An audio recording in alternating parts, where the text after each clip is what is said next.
Hey, good morning, YouTube. Mike here from Flip Flop Fishing. Thanks for stopping by. It's the weekend and I'm going fishing at the Lower Salt River today, and I'm going to bring you along with me. I'm going to walk through everything I know about the Lower Salt River. I'm going to show you the equipment that I use for kayak fishing, the fishing gear and baits I use, and I'm even going to show you where I go to fish, including some of my favorite spots.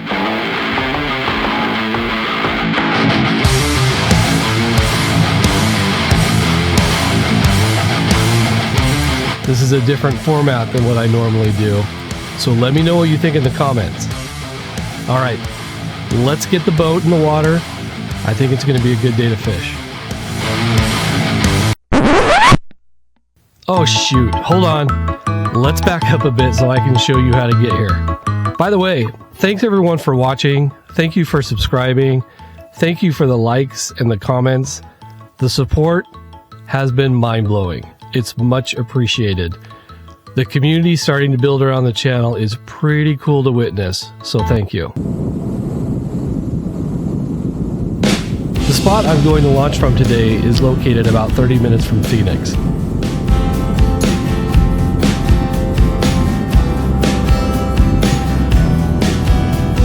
You can take the Bush Highway exit from Highway 87 if that's more your neck of the woods, but if you're coming from the valley like me, you can take the Red Mountain 202 freeway and work your way to Power Road.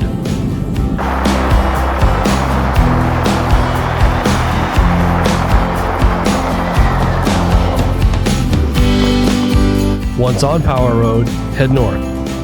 In about 2 miles, Power Road will become Bush Highway.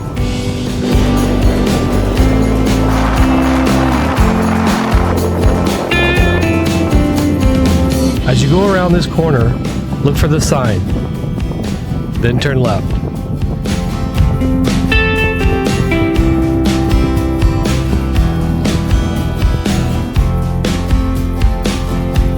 I'm going to launch here at the Granite Reef Recreation Site, one of the easiest access points on the river.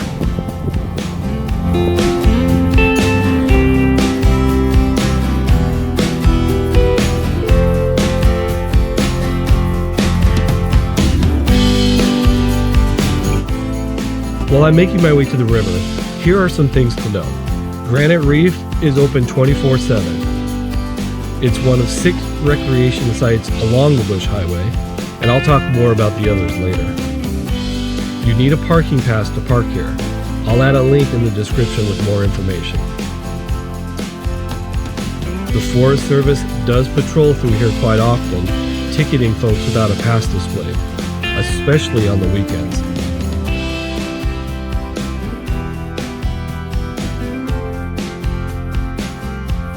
Parking is limited and it gets pretty busy from around mid-morning to late afternoon. The summer months can be really busy. I usually get here an hour before sunrise in the summer. That way I'm all rigged and halfway up the river by the time the sun rises.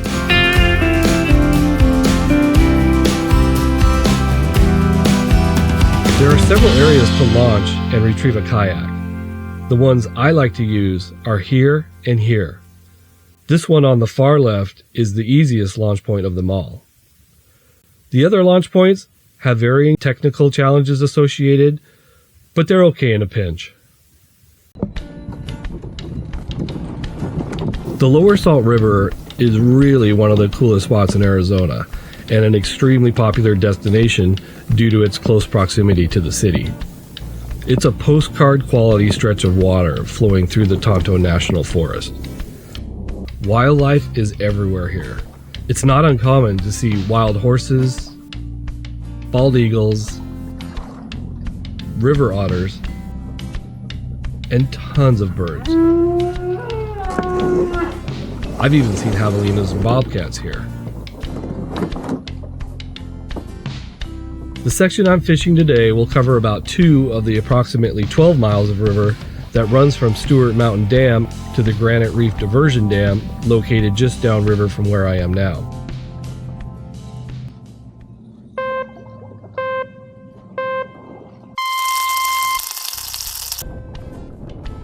I started kayak fishing the river about 2 years ago. It was my first time kayak fishing in a current. My paddling skills were not bad, however, I was still new to bass fishing and very new to kayak fishing.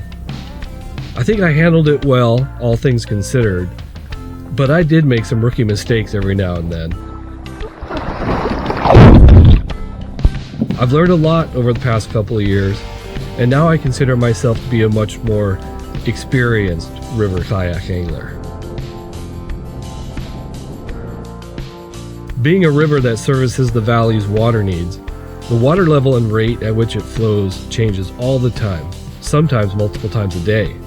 It's important to point out that the river goes through a big change seasonally each year. Right now, this is the fall-winter version of the river. The water is low and slow. That's because around in late fall, they cut the flow of water coming from the upper dam to a trickle. That means the main source of water flowing into the salt comes from the Verde River, which flows year-round from a tributary located upriver near Fondie Recreation Site. The river above Fondie Sutton gets extremely shallow, with scattered pools here and there. This makes kayaking challenging, if not impossible in parts. When the river is low, Fondie Sutton to Granite Reef is really the best option. When the temperatures start to heat up in early spring, the water flow from the dam will be turned back on, and the entire river will once again flow at full capacity. That's when the river gets high and fast. The current down here varies depending on where I'm at. No matter what time of year, I can paddle about 2 miles upriver with little effort. After that, the current gets a little swift for me to go much further without some effort. That gives me about 4 miles of round-trip river to fish, which is more than enough for me. Even though the current is not super swift and the rapids are few and fairly mild, there is still a safety element on the river that requires a higher degree of skill than, say, kayaking in a lake. If you're brand new to kayaking, I would highly recommend getting some practice in at the lake before taking on the river. Don't forget your PFD. It's required by law even if you choose not to wear it. Here's a pro tip. Throughout the fall and winter, there can be duck hunters on the river. Sometimes they can be hard to see. I do my best to stay as far away from them as I can and make lots of noise as I move upriver, usually by whistling as I go along so they know I'm coming. Nevertheless, sharing the river with hunters can be exciting at times. There's the first little fish of the day.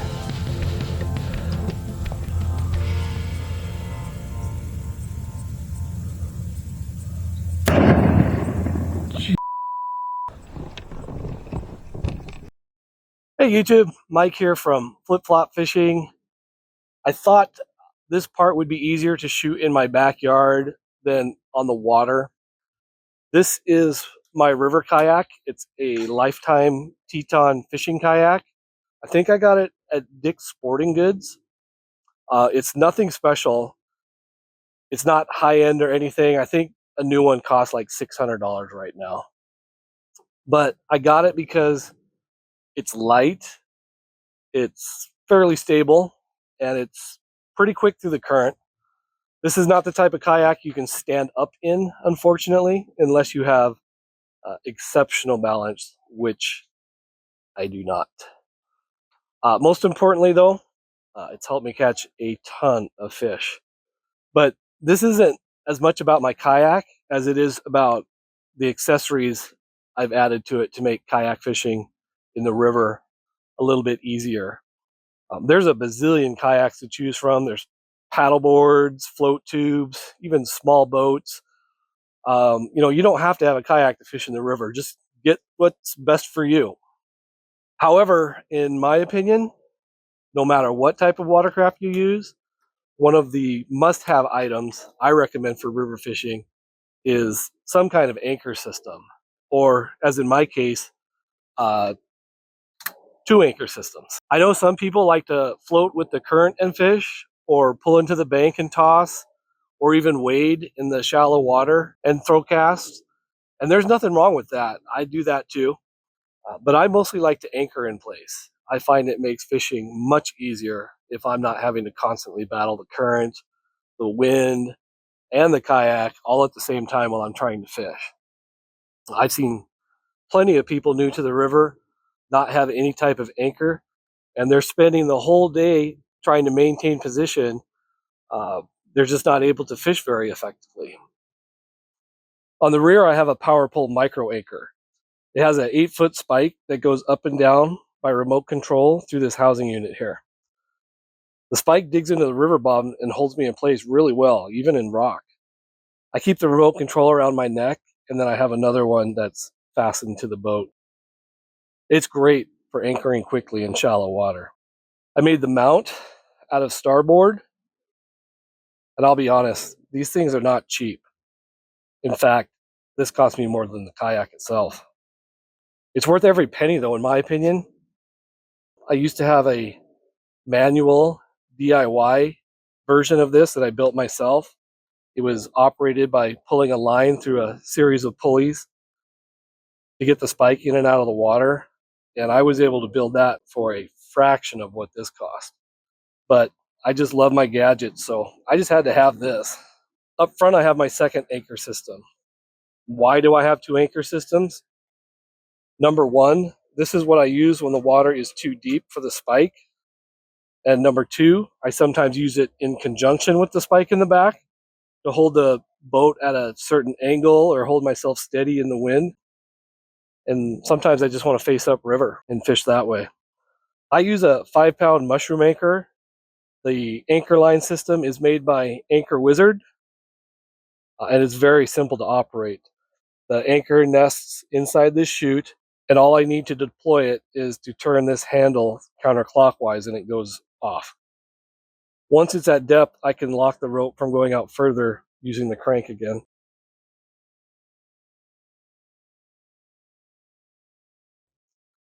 To bring it back up, I just crank clockwise and it nests right back into the deployment chute.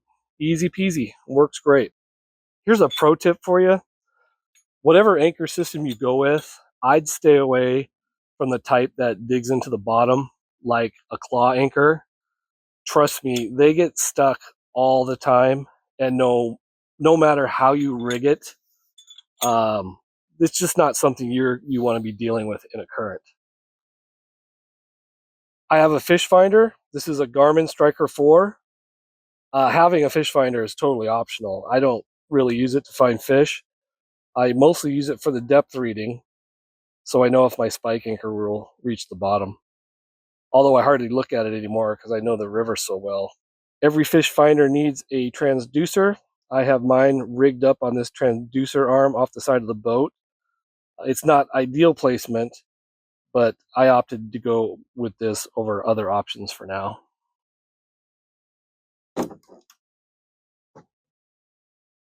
That's the way it works. Simple as that.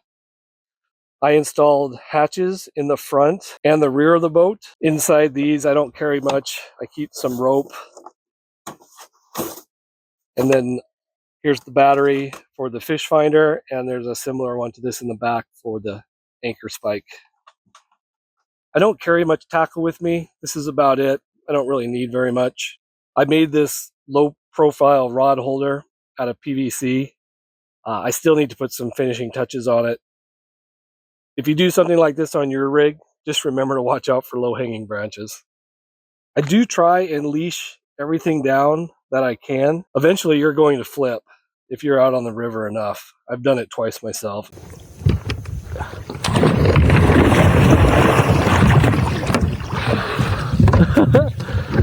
This is the cart I use to get up and down to the river.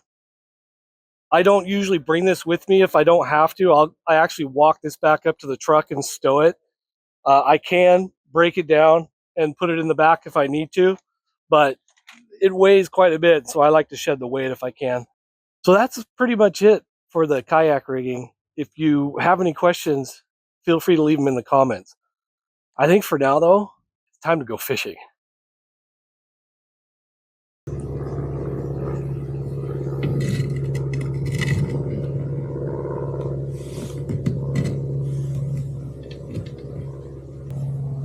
If I had to sum up the fishing in the Lower Salt River, I would have to say it's consistent and at times spectacular.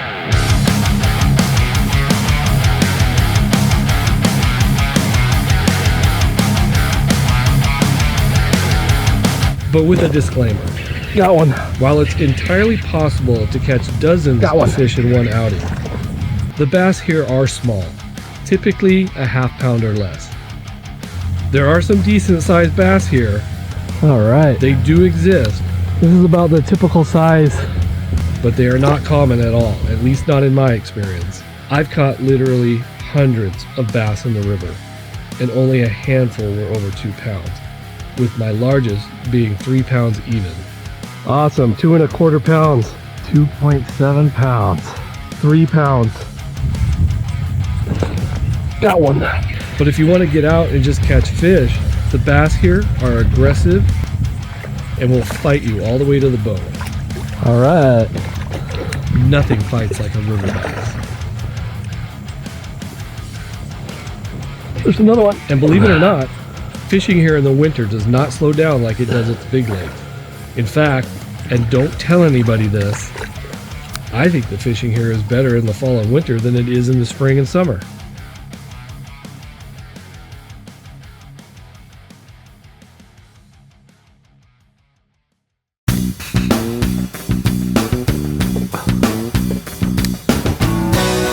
Speaking of fall and winter, the river is stocked with rainbow trout in the cooler months of the year.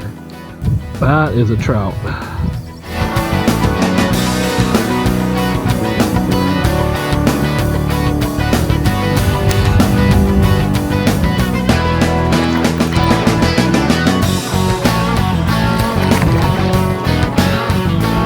Wow, that's a good one.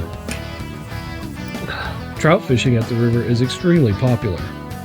Take a drive up to the bridge on a weekend morning and see for yourself. The trout can be quality size, some as big as 17, 18 inches. If they've stocked at Granite Reef recently, you'll know it.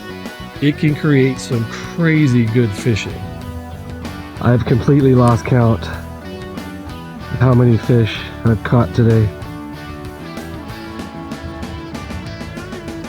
Well into the teens, if not a couple of dozen.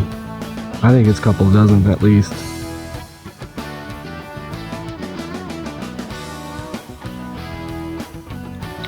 There's another one. Arizona Game and Fish Department has the trout stocking schedule on their website. I'll put a link to it in the description.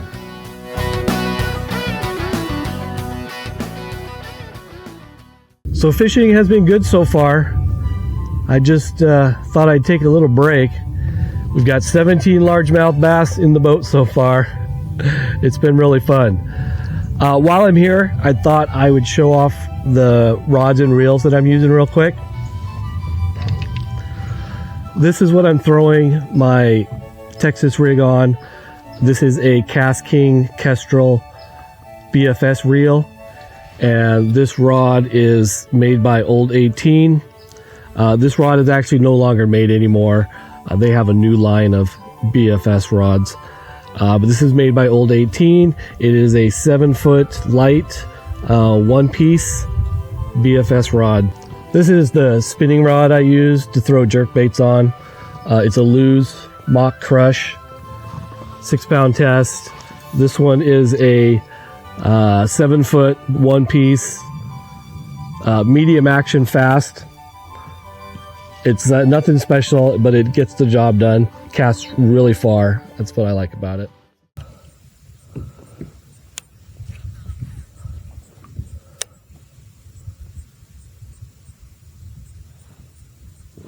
Got one.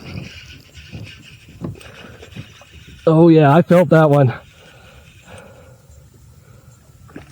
This is a decent sized one. For the river. Everything's relative out here. Come on.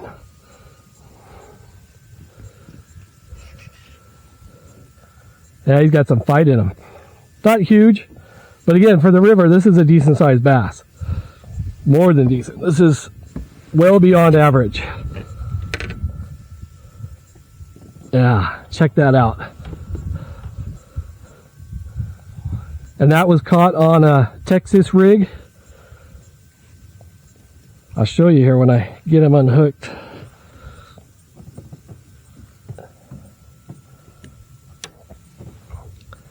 All right. back into the water with you. So the lure is, it's a Texas rig. I've got a bobber stopper on here, a 3/8 ounce bullet weight. This is a size 2 EWG offset hook. The lure, this is a Beastie Bug Jr. from Phat Pak Baits. I caught over 40 largemouth bass during the 2 days I spent filming this video, and the majority of those were caught with this lure from Phat Pak Baits, the Beastie Bug Jr. Tied up on a simple Texas rig, these things are bass magnets out on the river. Phat Pak, as you may know, is a small business located right here in the valley and a giant in our local fishing community.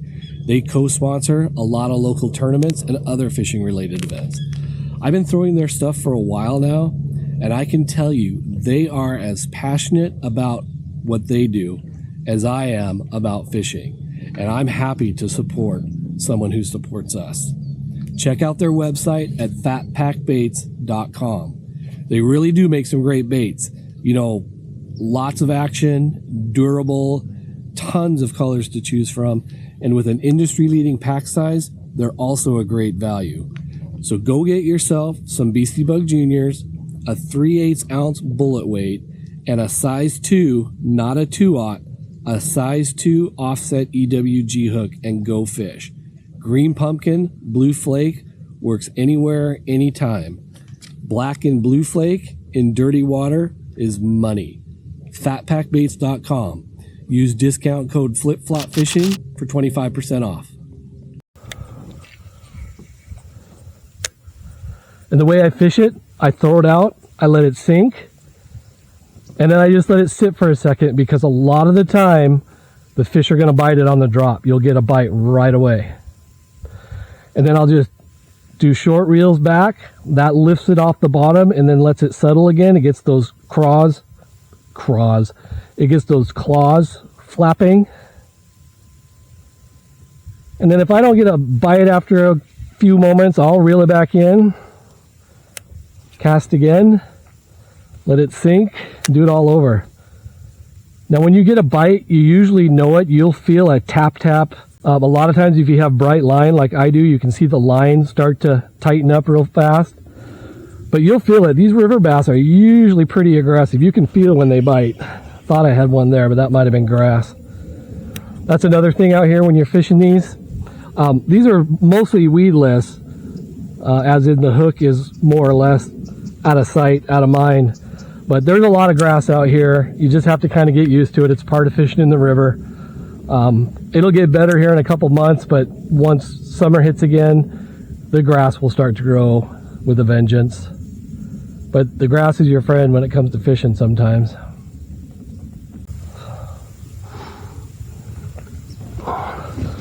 All right, here's lure number 2. This is a jerkbait. This is a Rapala Ripstop 9. One of my favorite, I keep saying that, another one of my favorite baits to fish out here on the river. It's super easy to fish and it catches a ton. This very lure here actually has caught dozens of bass out here. So I'll show you how I fish it. It's really easy. I'm fishing it on a spinning rod. I just like to throw jerk baits on spinning rods rather than a casting reel. So I cast it out as far as I can, let it hit the top. This is a floating bait, so it won't sink to the bottom, but I pop it a couple of times, reel in the slack, pop it. It's almost like a mini hook set. Reel in the slack, pop it, just let it sit, reel in the slack, jerk it a couple times, and just rinse and repeat until it's all the way back to the boat, or I get a bite preferably. And the bass will usually hit this thing while it's sitting still. You'll go to pop it and there'll be a fish on it. That's how it usually works. Sometimes they'll bite it on a straight retrieve, and by straight retrieve I mean just reeling it in. But the money is when you jerk it a couple of times. Let it sit, reel in the slack, That's it. That's all there is to it. Got one. Small one. Barely, it looked like he's barely hooked. But yeah, that's how easy it is to fish the jerkbait. Another lure I highly recommend is just a simple old Roostertail. This will catch bass, this will catch trout, this will catch pretty much anything out here. And it's a super simple lure to fish. It's just cast and retrieve.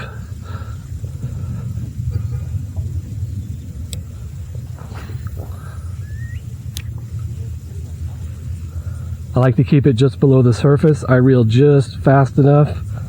If I can see the wake from the blade, even better, but I don't want it to get down in that grass, so I'm just keeping it just below the surface.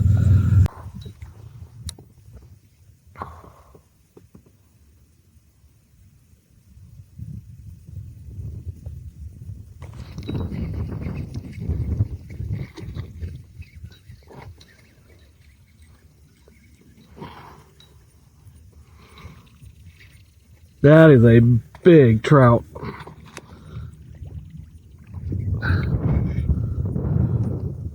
Good size.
Ah, perfect.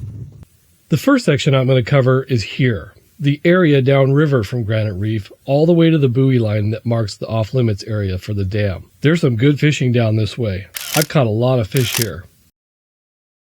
There is a channel that runs along the south bank with deeper water, about 4 to 9 feet deep along the entire length of the bank, perfect for catching river bass. One of my favorite techniques is to line up close to the bank, drop anchor, and throw a jerkbait parallel to the bank and work it back to the boat as close to the vegetation line as I can, slowly working down the entire length of the bank. He thinks you are the biggest of the day, although you are not big at all. I caught one of my biggest river bass ever on this stretch, right at this spot here.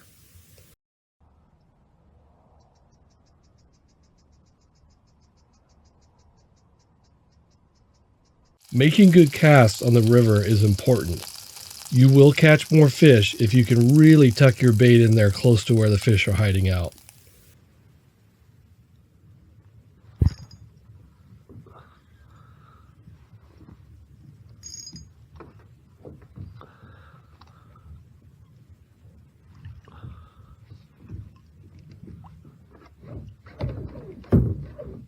Oh my gosh, that's a giant. Holy smokes.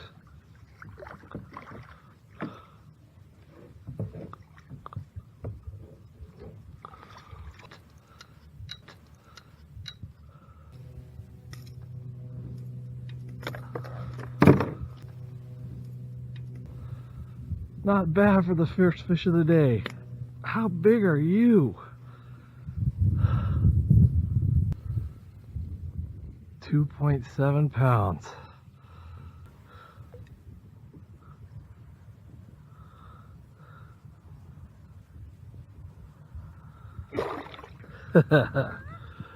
The corner here used to be a really consistent spot to catch bass.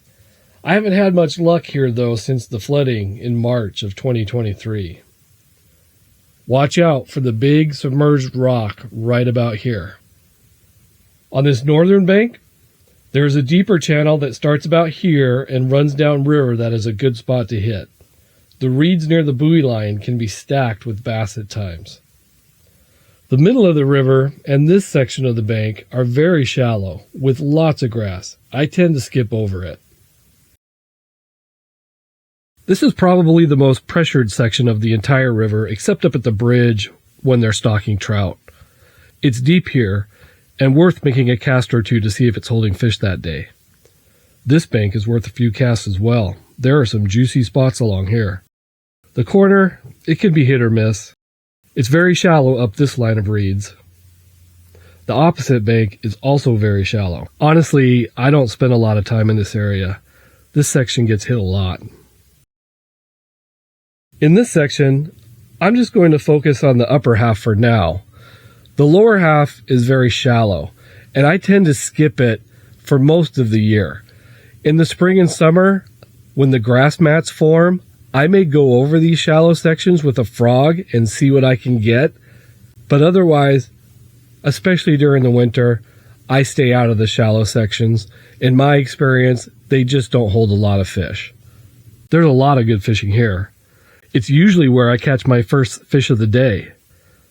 I always stop around here as my first rest spot when I'm paddling upriver in the morning and toss a few lines. Cast anywhere around the edges where the water is deeper. Also try anchoring in the middle and cast spinners for trout.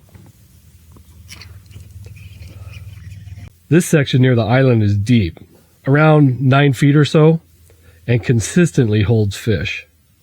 Fishing right in the middle of the river, directly behind the island, is a great place to catch trout when they're stocked.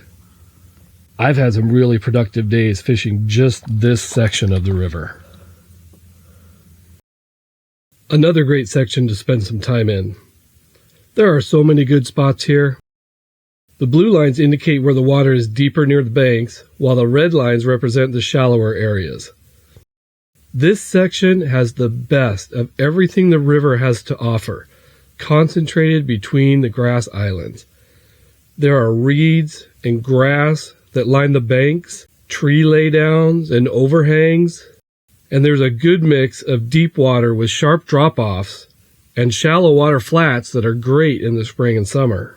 And just like the one downriver, it's always good to throw a few casts around the grass islands, especially for trout. There's one. I saw a trout jump just before this one hit. If I only had time to fish one area, this would be it. There are no bad spots. I've had some really magical days fishing here. Got another one.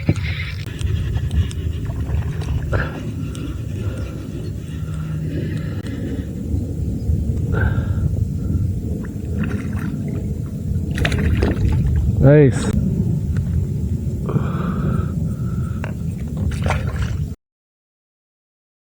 Almost all of this entire section is very shallow, like 2 feet or less in most parts. I don't usually fish here much, but I did make one of my most unusual catches fishing right here when the river was high.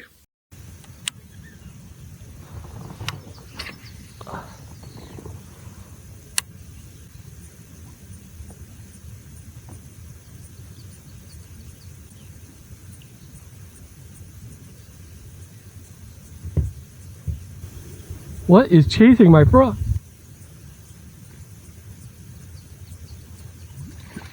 I got it.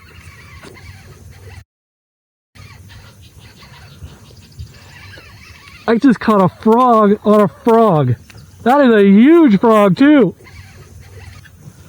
Look at that thing. At the upper end is where the river forks for a short time. It's shallow and the current flows faster through here, making forward progress challenging at times, at least for my rig. My kayak, because of the way it's designed, cannot get through here as easily as some. I have to portage if I want to go further upriver, and I often do. The last section I fish is above the forks, but for the purposes of this video, that's as far as I'm going to go for now. It's just that around and above the dam is probably my favorite section of the river to fish. It's unique and diverse and holds a ton of honey holes, and I'm glad I got to explore it myself without any idea of what to expect.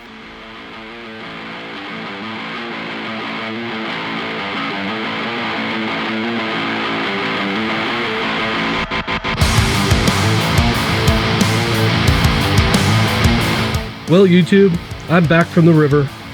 Time to unload and clean up. Thanks for coming with me today. There are 100 different ways to fish the Lower Salt River, and I was happy to share how I do it. This project has been on my mind for quite a while now as a way to give back to the local fishing community that has given so much to me. I'm glad I was finally able to get it done. I hope you enjoyed the ride. Feel free to leave a comment letting me know what you thought, or if you have any questions or any good fishing stories to tell. Also, if you could hit that like button, I'd appreciate it. It really helps boost the channel. Thank you. Be sure to subscribe if you want to see more videos like this. And big thanks to Phat Pak Baits for sponsoring this video. If you see me out on the river, be sure and say hello. Peace out, YouTube. Catch you later.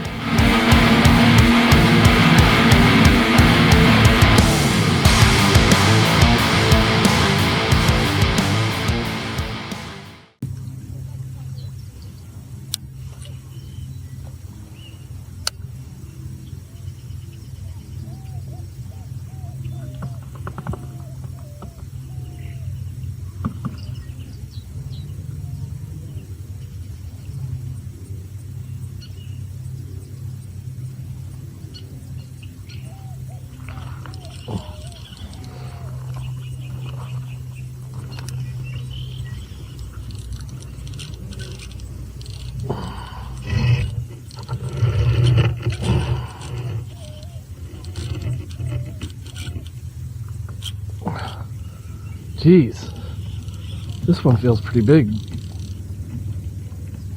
Is he stuck on something? Am I stuck on something? Is that a fish? That's a fish. I think I'm stuck on something. I see that branch moving over there. How am I gonna do this?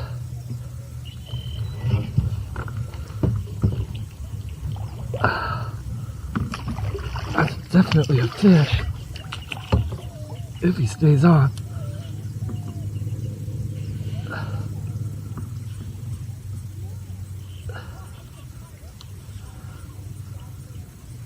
It's like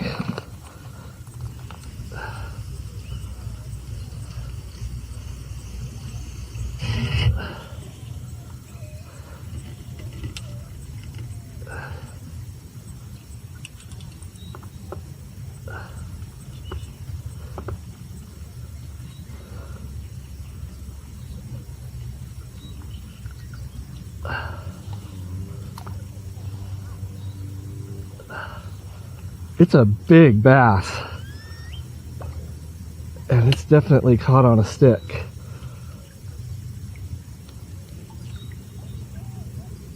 I think I can get, oh, it's off.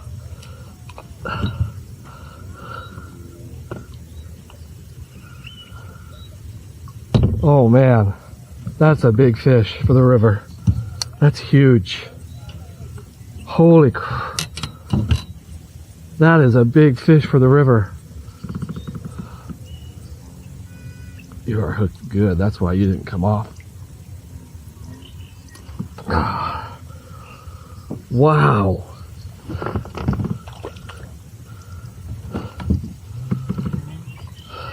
I think you're my new river PB.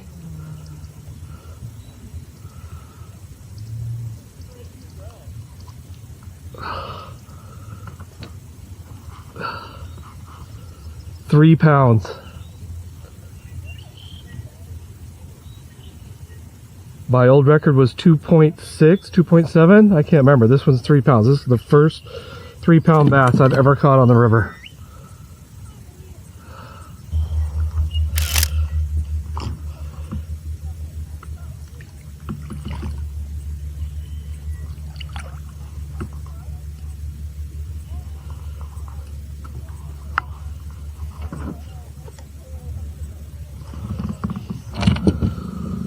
Well, that was super cool. The biggest bass on the river, 3 pounds. I still don't think that one was nearly as big as the one that I lost about 10 days ago. But that was cool. I want to take a moment to thank our sponsor, Phat Pak Baits. This is what we've been throwing all day, the Beastie Bug Juniors. These things are money. Phat Pak Baits is a local small business here in Arizona. My character actor doesn't want to stand still.